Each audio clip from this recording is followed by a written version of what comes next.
நம்ம தரப்பு எல்லாம் உட்காருங்க.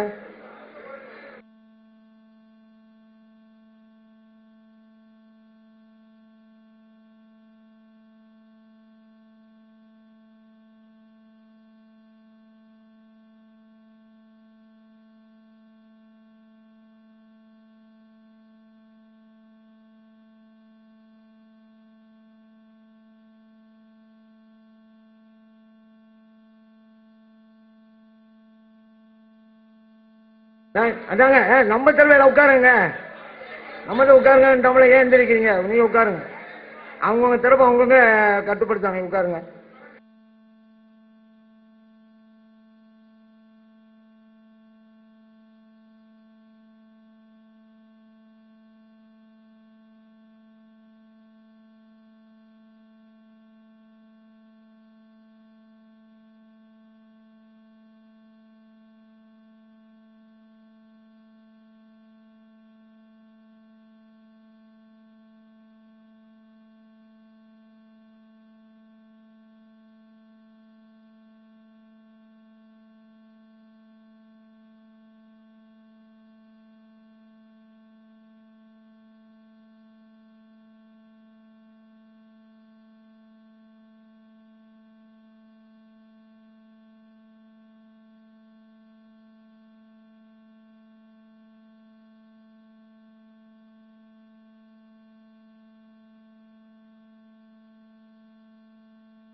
இறங்க இறங்க இறங்க.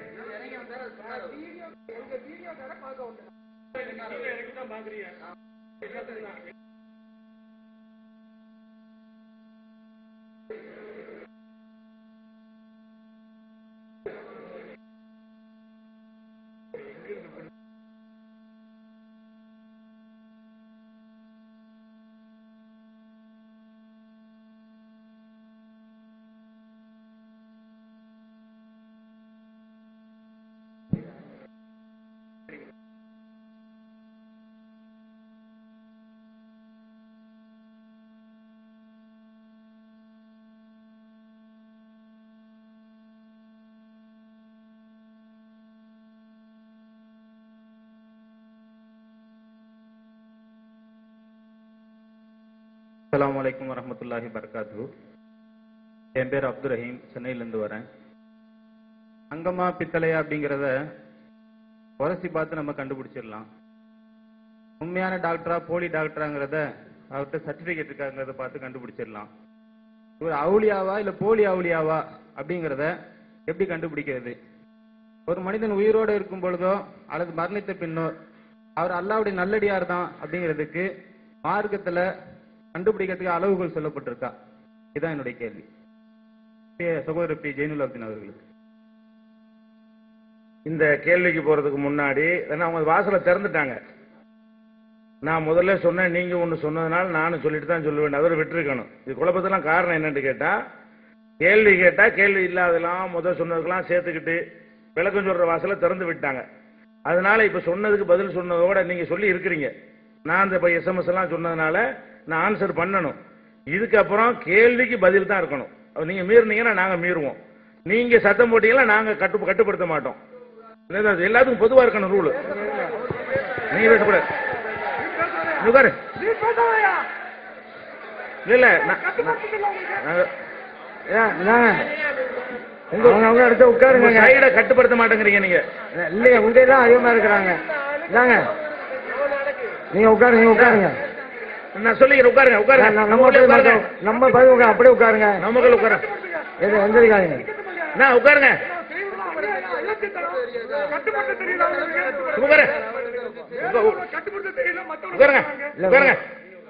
அன்பு சகோதரர்களே, இதெல்லாம் அதாவது என்ன டாபிக் அதை கேட்கணும். இந்த கேள்விகள் வந்ததெல்லாம் ஒப்பந்தத்தை மீறி தான் வருது. தௌஹீத் ஜமாத்தியா ரெண்டா பிரிஞ்சு விட்டார்கள் ஒருத்தர் கேட்கிறார். அதுக்கு தான் நாங்க இதை சொல்ல வேண்டி வருது. எல்லாம் ஆரம்பம் எப்படி வருதுன்னு கேட்டா, மார்க்கத்தை உங்களுக்கு 45 பள்ளி இருக்கு, இதெல்லாம் கேள்வியா? இந்த வாதத்தில் இப்படி சொன்னீர்கள், அது என்ன? அதுக்கு தாங்க வந்திருக்கிறீங்க. கேள்வி எல்லையை மீறும் போது அங்கனக்குள்ள அவங்க கண்டிக்கலங்க நம்மள அதே மாதிரி விஷயத்தை என்ன செய்யறோம், நம்மள அனுமதிக்கிறோம். இந்த கத்துற விஷயம் கூட என்ன, சில நேரத்தில் தக்பீர்னா உடனே கண்ட்ரோல் பண்றேனா அதை நிறுத்திடுறாங்க. நீங்க எத்தனை நேரம் திருப்பி திருப்பி கையை தூக்குறாங்க பார்த்துக்கிட்டு இருக்கிறீங்க. அது மென்மையா, அதாவது ஆதரிக்கிற மாதிரி பேசுறீங்கன்னா என்ன அர்த்தம் இது? அதனால கேள்வி மட்டும் பதிலுங்கிற அடிப்படையில் போக விரும்புனீங்கன்னா அப்படி சொல்லுங்க. இல்ல இப்படித்தான் நடக்கணும்னா நாங்க எங்களுக்கு ஆட்சேபனை கிடையாது. எப்படி வந்தாலும் அதுக்கு நாங்க தயாரா தான் வந்திருக்கிறோம். அது சொல்லிவிட்டாத. இப்ப இந்த SMS கூப்பிட்டா வருவாங்களான்னாங்க. அந்த நான் கேட்ட சவாலை ஏத்துக்கிறல. மாநாடு நடத்தி காட்டுறது இருக்கு இல்லையா, நீங்க உங்க ஆள்லாம் கூப்பிடுங்க 100 மடங்கு கூட்டுறேன்னு வரல. SMSல கூட்டுறது இருக்குல்ல, அந்த சவாலை ஏத்துக்கிட்டேன்றாங்கல்ல, தாராளமா ஏத்துக்கிட்டோம். ஆனால் எந்த சவாலா இருந்தாலும் 2 தரப்பா இருக்கணும். நாங்க SMSல வர சொல்றோம், நீங்க எத்தனை வர சொல்லுவீங்க? ஒப்பிடணும்ல எது கூட நீங்க SMS அனுப்பி எத்தனை வர சொல்லுவீங்க? நாங்க SMS அனுப்பி 10,000 பேர் வர சொல்லிடுறோம்.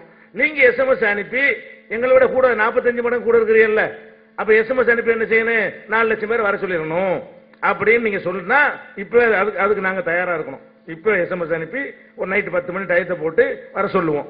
நீங்களும் வர சொல்லுங்க. அதுக்கு அப்படிதான் அக்ரிமெண்ட் பண்ணணும். நீ உண்மையை கொண்டு அவளை கொண்டு வரணும் படக்கூடாது. நீங்க என்ன, நீங்க பெருசா நாங்க பெருசான்னு வாதத்தை வச்சுட்டீங்க. நீங்க பெருசா நாங்க பெருசா ரெண்டையும் வச்சுதான் அவங்க கம்பேர் பண்ண முடியும். நீங்க பெருசா நாங்க பெருசாங்கிறத நீங்க எவ்வளவு கூட்டி நாங்க எவ்வளவு கூட்டுறோம், அதுக்கு நீங்க தயார்னு சொன்னா நாங்களும் தயார். இந்த SMS விஷயத்துக்கு நம்ம தயாரா இருக்கிறோம். அதுக்கு தயார்னாலும் நீங்க அறிவிக்கலாம். அதனால இனிமே கேள்விகளுக்கு மட்டும், வேற எதுக்கு நான் சொல்ல விரும்பவில்லை. இதோட முடிஞ்சது இருக்கட்டும்.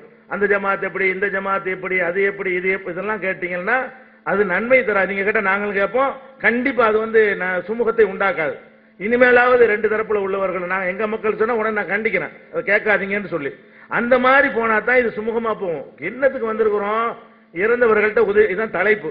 இந்த சிறுக்கு சம்பந்தப்பட்டதை நல்லா கேளுங்க, அதை தெளிவுபடுத்துங்க. அவங்க சிறுக்கு தான் அப்படி நாங்க சொல்றோம்ல, அதுல உங்களுக்கு டவுட்டுகள் 2 தரப்புலையும் இருக்கும்ல, அதை கேளுங்க. அது மாதிரியான அடிப்படையை கேட்காம இந்த டாபிக்ல பேசப்படாததெல்லாம் கேள்வியாக்கப்படுகிறது. அதெல்லாம் அப்படியாக்கணும் என்னவாயிரும்?